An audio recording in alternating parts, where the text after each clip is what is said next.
tak nak pergi melawat ke? Malas lah nak layan orang tua tu. You tahu kan dah busy. Kau lembutilah hati dia yang sekeras batu itu.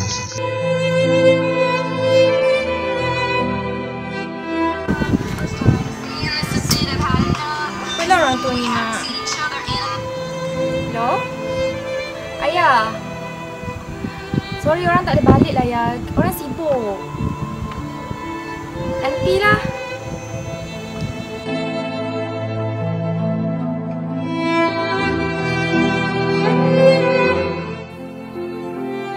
Segala usaha dan setiap titisan peluhku hanyalah untuk kebahagiaan dia, ya Allah.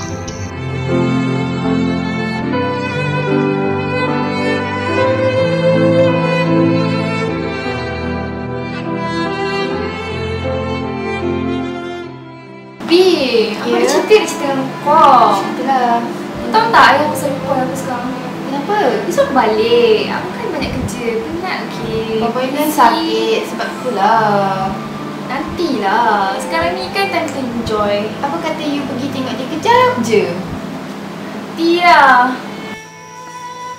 Aku memohon kepadamu, ya Allah, kau bukakanlah mata hatinya.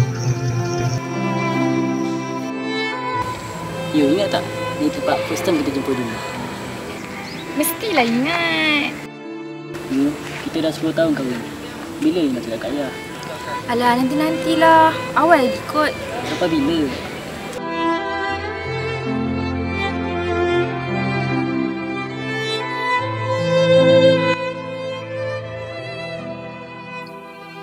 Kerana sesungguhnya, ya Allah, aku amat merindui anakku, Mia Sarah.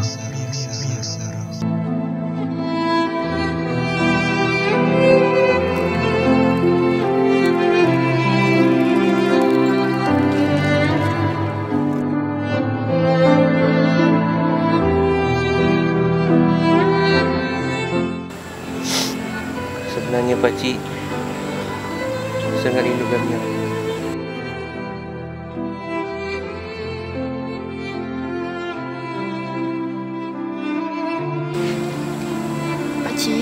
Pakcik janganlah macam ni. Mungkin sekarang Mia tengah busy. Nanti dia balik.